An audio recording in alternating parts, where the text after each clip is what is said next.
Sobat Cakra, ini saya ditemani oleh Mas Pras dan Pak Agus sudah sampai di situs Alastrik yang tidak terlalu jauh dengan Museum Desa Kedaton. Mas Pras, ini bisa diterangkan sedikit ini bagaimana situsnya ini, atau menghadap kemana, atau susunan batunya itu bisa apa? Kok bisa terpola rapi gitu, gimana Mas? Nah, ini kita kembali ke flashback cerita awal ya. Ini struktur ini pertama kali ditemukan oleh Mbah Man, seorang pesuruh balai desa yang di sini dulunya itu ditanami oleh beliau sejenis ketela, pohong, dan lain-lain ya. Pada saat beliaunya nanam itu cangkulnya membentur bata ini. Awalnya yang ditemukan ini kotak kecil. Yang ini hanya satu peta ini. Hanya satu peta. Ya. Kemudian beliau melaporkan ke pihak desa, ke Bapak Lurah. Akhirnya digalilah ini sebenarnya apa. Karena kalau kita melaporkan kalau ini bukan temuan kajian arkeologis kan percuma. Akhirnya desa memastikan sama warga digali semua. Ternyata ditemukan sebuah struktur yang kita duga ini sebuah pagar. Dan juga gapura. Kalau lihat ada garis potongnya. Oh iya. Ini kan ada dua garis potong. Ya. Nah, struktur ini membujur dari barat ke timur. Untuk yang sisi timur, waktu itu warga tidak berani gali karena sudah terbentur oleh lahan makam, dan juga yang sisi barat terbentur oleh sungai. Nah, terus kita mengacu pola struktur ini sistemnya sistem gosok. Kalau menurut kajian arkeologi berarti jelas Majapahit. Langsung bisa menyimpulkan ini Majapahit ya. Atas dasarnya apa Mas Pras?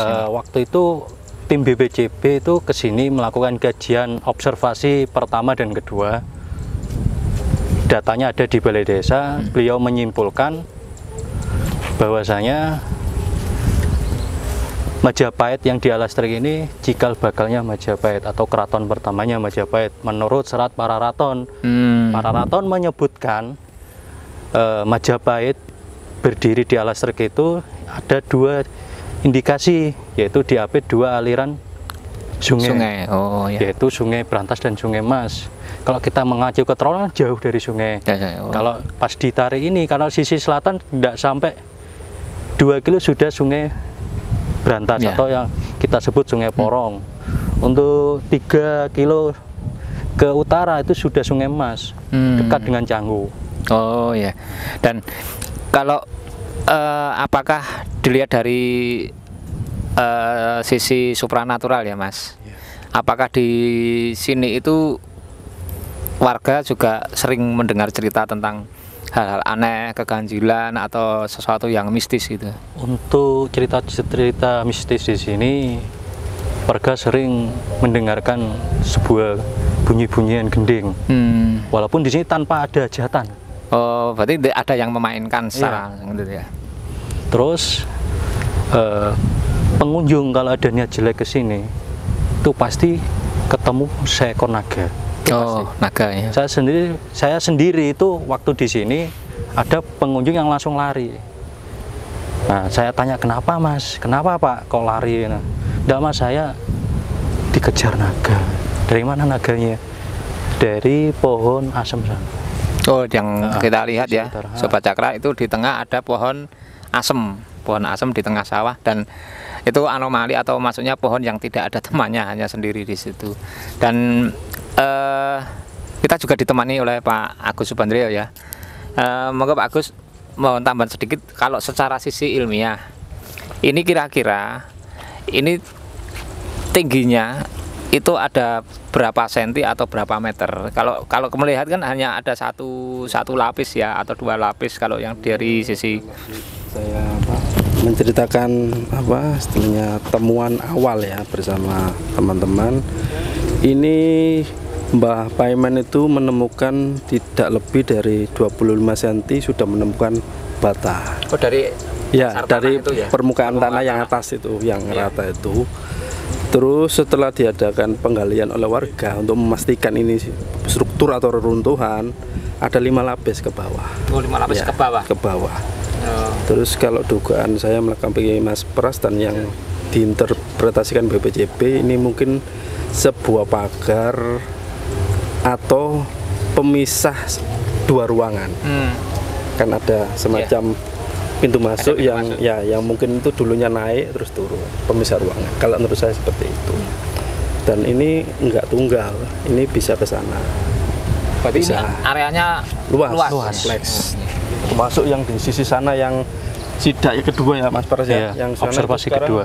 Sebagian besar hancur karena digaru oleh pemilik lahan ya, kita nggak bisa menyalahkan. Tuh.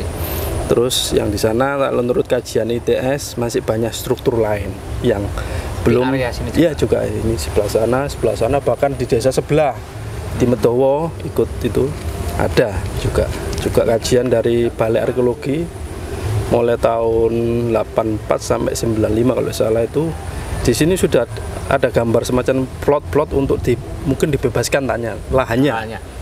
Tapi entah berhubung apa kendalanya akhirnya dibatalkan. Itu yang di sini. Sementara itu kajian sesuai dengan interpretasi BPJB diduga kuat menurut para raton dan ada tambahan Kidung Hasrawijaya. Disinilah kemungkinan besar Dia Sanggrama Wijaya membuat pemukiman yang kemudian karena menemukan buah maja itu akhirnya dinamakan Majapahit. Ya, kira-kira begitu. Dan kalau di sini nama desa sendiri masuk di mana? Kalau yang di sana tadi kan Medowo ya. Ya, kalau di sini dusunnya Kedung Linter, desanya Kedung Bojok.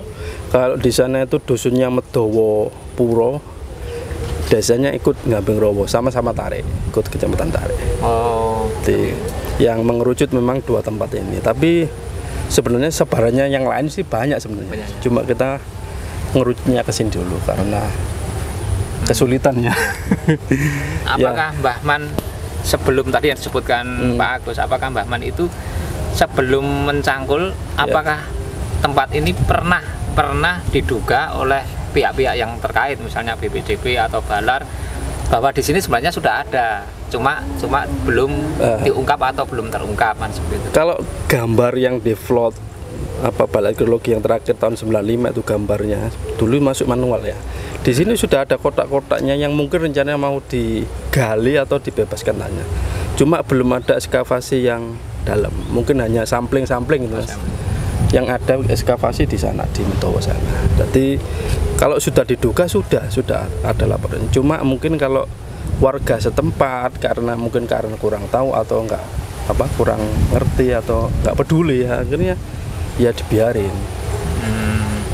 Ya sementara ya itu aja yang kita ketahui karena memang sebenarnya kita juga mencari tahu lah di sini, kita belajar enggak. Terus melihat dari Pak Agus, struktur tanah ini kan beda. Yang di sana lebih tinggi, yang di sini lebih rendah. Apakah ini dulu aliran sungai atau kali kecil atau sungai kecil, ataukah memang terpendam tanah yang tingginya seperti yang di atas? Kalau ini banyak versi Mas Pras ya. Dulu ada yang gali sini nggak nemu apa-apa. Waktu dibuat kolam atau cocok waktu di bercocok tanam. Ini pernah ditanami padi juga kok. Nggak nemu, aneh itu. Cuma ya kita kan nggak membahas yang sampai ke situ. Terus kalau di sini tanah yang lebih tinggi, mungkin dulunya petani warga setempat itu menemukan pecahan bata, dikumpulkan jadi satu di situ. Mungkin ya. Termasuk yang di situ ada gundukan, juga ada bata-bata kunonya juga termasuk. Tapi sebenarnya kalau mau gali lebih dalam pasti ada di hasil georadarnya ITS itu. Berarti sudah terbaca di georadar ya? Ya terbaca istilahnya itu gambaran-gambaran yang kita sendiri sulit untuk cuma menurut ini ada strukturnya, cuma kan gambarnya irisan. Jadi kita belum bisa membaca itu. Data-datanya masih ada di DS Surabaya. Oh iya. Ya, kembali ke Mas Pras. Mas Pras ya? Ya, Mas Pras. Mas Pras. Ya, terima kasih Pak Agus. Oke. Nanti. Ya, ini Mas Pras sedikit ada satu pertanyaan nih. Ini kan areal yang terbuka ya. Iya.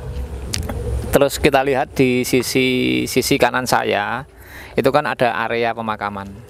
Kalau dilihat dari kacamata atau mata batin Mas Pras, apakah ada kaitannya dengan pemakaman itu, ataukah ada sesuatu yang di lokasi itu ada yang istilahnya disakralkan? Nah, ada. Kebetulan ini memanjang kan, mengarah ke sisi timur. Pada waktu warga melakukan pemakaman ya, orang meninggal itu juga ditemukan struktur yang mengarah ke sisi utara. Kemungkinan dugaan kami warga sekitar ini sambungannya dari struktur yang sebelah barat sini. Jadi mentok sampai sana ada struktur yang mengarah ke utara. Terus di sana juga banyak warga area Tarik lah, khususnya melakukan ritual atau semedi yang berada di tengah makam. Warga menyebutnya situs Paseban. Situs Paseban. Mungkin nanti sebentar lagi kita bisa ke sana ya Mas. Nanti monggo. Bisa dijelaskan. Sobat Cakra, ini kita sekarang sudah di situs Alastrik ya, dari situs yang diduga itu oleh sedulur-sedulur Brangwetan itu Majapahit atau cikal bakalnya Majapahit. Kita langsung cus ke tempat yang tadi disebutkan Mas Pras di situs Paseban. Kita coba ngeksplor ya di sana apa sih, apakah ada kaitannya dengan yang di sini itu ya cus. Yuk mari Mas Pras. Monggo.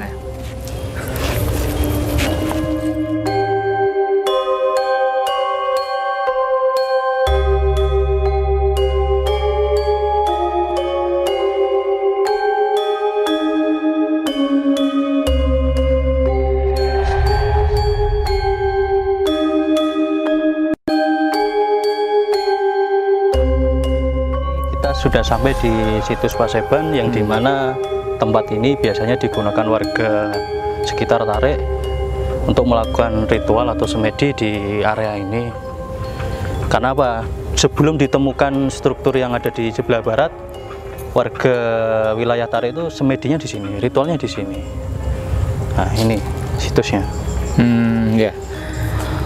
Ini kalau kita lihat struktur batanya juga besar-besar sekali ya Sobat Cakra. Dan ini kelihatan bukan batu bata yang buatan sekarang yang istilahnya lebih kecil atau lebih tipis, tapi kalau kita lihat secara otentik, bukti nyata itu susunan batu bata itu ukurannya lebih besar, hampir 2 kali lipatnya. Dan di sini juga kalau melihat susunan batunya di tengah ada batu pipi juga gitu ya. Nah, ini apakah ada kaitannya Mas Pras dengan yang di situs Alastrik tadi? Ya secara kacamata spiritual Mas Pras gitu ya? Kajian untuk secara spiritual memang ada, kenyataan juga ada, karena kita menemukan struktur pada waktu penggalian makam di sebelah sisi sana itu struktur mengarah ke utara. Kebetulan yang buat lubang itu Mas yang tadi. Mas Nanang tadi itu waktu kebagian gali lubang, ternyata menemukan koin juga di koin, tapi koinnya koin Belanda, di separuh Mataram separuh Belanda. Koin VOC juga ada VOC juga. Nih. Terus kira-kira Mas, apakah kalau dari sisi mata batin Mas Pras itu, kalau saya melihat situs Paseban itu seperti lokasi untuk Paseban atau untuk sewaka, kalau istilahnya sewoko atau sewa atau untuk pisowanan. Ini kalau Mas Pras bisa menjelaskan Mas dari kacamata batin Mas Pras sendiri. Memang ya, menurut saya ini sebuah tempat kayak pendopo ya, tapi enggak segitu besar. Tapi kalau saya lihat yang berkumpul di sini tuh pembesar Majapahit. Dalam artian orang-orang dekat beliaunya Sanggrama Wijaya waktu berada di Tarik sini untuk melakukan babat alas di Alastrik lah. Tapi sebenarnya para raton menyebutkan bukan alastri, alase wong tri. Lah ini alase wong tri. Nah, ini yang lupa kita kaji tadi ya. Alase wong tri itu di sini sudah ada peradaban sebenarnya. Sebelum Raden Wijaya berada di alastri, di sini sudah ada peradaban. Lebih dulu ya? Lebih dulu. Eranya Prabu Erlangga. Oh, berarti masih lebih tua lagi. Iya. Beliaunya Prabu Erlangga itu memang seorang prabu, juga seorang waskita. Iya. Beliau melihat di tanah Kahuripan, karena di sini dulu wilayahnya Kahuripan. Oh, wilayah Sidoarjo kan wilayahnya Kahuripan. Kahuripan. Nantinya ada Raja Agung, Raja Besar. Raja Agung, ya. Yang bisa katakanlah membawa nama besar bumi Jawa. Iya. Nah, wong tri itu sebenarnya mereka para pendeta atau brahmana atau para resi. Warga Tarik menyebutnya Resi Pitu. Pasawanannya, pasebannya ada di desa sebelah. Di desa Galih. Singogalih. Singogalih. Ya. Ada pendapat teman-teman sejarawan ngomongnya Singongalih. Singongalih itu siapa ya? Para pendeta-pendeta tadi ya? Bukan, kesatria dari Singosari. Oh ya, berarti Singongalih itu ya, apa namanya? Sanepo atau artinya sanepan. Singone ngalih atau dari orang Singosari ngalih ya, pindah ya. Oh, gitu ya. Itu ada di desa sebelah, di desa Singogalih. Jadi memang Resi Pitu itu ditugaskan di sini itu memelihara tatanan yang di sini, wilayah sini, seperti pengelolaan, sudah disiapkan mata air di sini. Jadi kita sendang di sebelah itu zamannya Resi Pitu kalau kita Resi Pitu ya. Ya, itu memang namanya Resi Pitu atau resinya ada 7, Mas? Jumlahnya 7. Jumlahnya 7. Kita menyebutnya Resi Pitu. Oke, ya. Oke, Sobat Cakra, itu tadi sepintas sudah kita mengunjungi situs Alastri dan situs Paseban. Kita lanjutkan kembali ke Museum Desa. Terus kita ke sana lagi, Mas Pras, untuk monggo. Selanjutnya. Oke.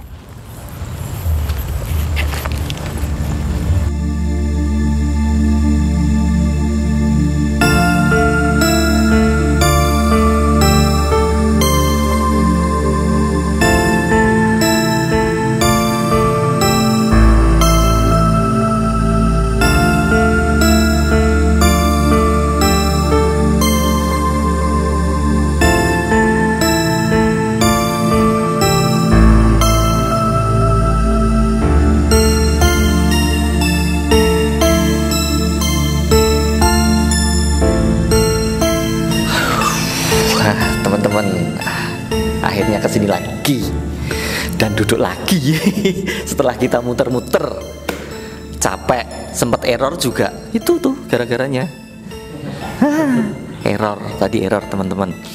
Nah itu tadi, nanti teman-teman bisa lihat apa yang sudah ada di sini.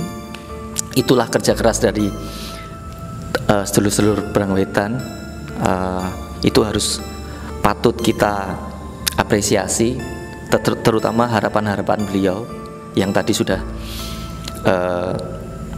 disebutkan. Kita harap, kita berdoa juga semuanya bisa terrealisasi. Amin.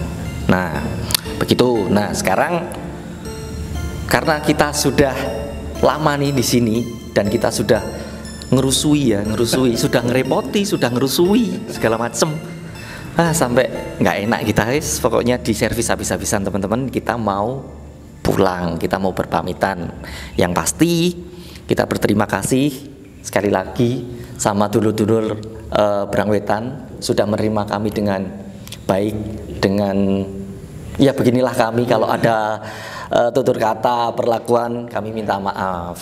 Itu begitu. Oh, tidak bosan, Pak. Terus sekali lagi saya terima kasih juga buat teman-teman sahabat dari Cakra Manggiling yang sudah support kami sampai akhirnya kami bisa sampai di sini juga. Oke, nah ada yang mau jangan lupa ada siap. Sebuah ungkapan ya. Oke, ungkapan teman-teman. sejarah itu sudah final, sudah selesai dan tidak akan mungkin terulang lagi. Ya. Kenapa? Karena Oke. pelakunya sudah beda Ya. zaman, Beda zaman. dan zamannya pun sudah nggak mungkin diulang. Tetapi tidak dengan pengetahuan tentang sejarah. Pengetahuan tentang sejarah akan selalu berubah secara dinamis. Kenapa bisa berubah? Karena selalu berubah karena ada temuan yang baru, Ya. temuan yang bisa menggugurkan apa itu anggapan lama, persepsi lama atau hipotesa lama. Ya. Juga metode yang baru dalam mentelaah sejarah, pengetahuan sejarah itu pasti selalu dinamis dan berubah. Oke. Jadi jangan pernah jerah untuk mempelajari pengetahuan sejarah. Oke. Itu saja.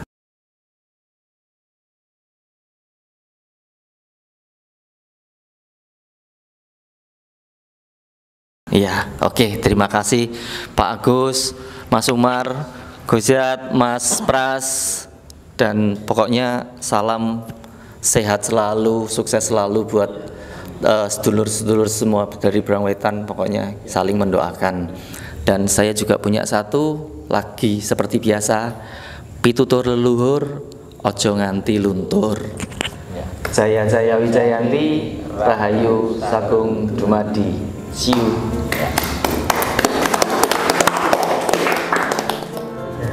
Oke dulur, aja lali. Cakra Manggiling iku YouTube sing wis kandel, wis tok ndi-ndi ya. Aja lali. Aja lali subscribe. Tanda jempole aja lali ya. Ya wis ngono tok pesanku. Wis aja bosan-bosan dolek berita sejarah sing biyen-biyen ayo diungkit maneh. Cakra Manggiling adalah sebuah upaya dari teman-teman yang peduli dan cinta sejarah, terutama sejarah para leluhur kita. Di Cakra Manggiling kita diajak belajar berkaca pada diri kita, berkaca pada bangsa kita, berkaca pada leluhur-leluhur kita. Oke dulur, ketemu ya. Terima kasih untuk channel Cakra Manggiling yang sudah meliput. Ojo bosen-bosen delok channel Cakra Manggiling. Soalnya berita niku apik tenan Dek. Tentang sejarah sing ono ning Indonesia iki nyritakno kabeh. Ojo kelalen Rek. Like, share, subscribe, ojo kelalen.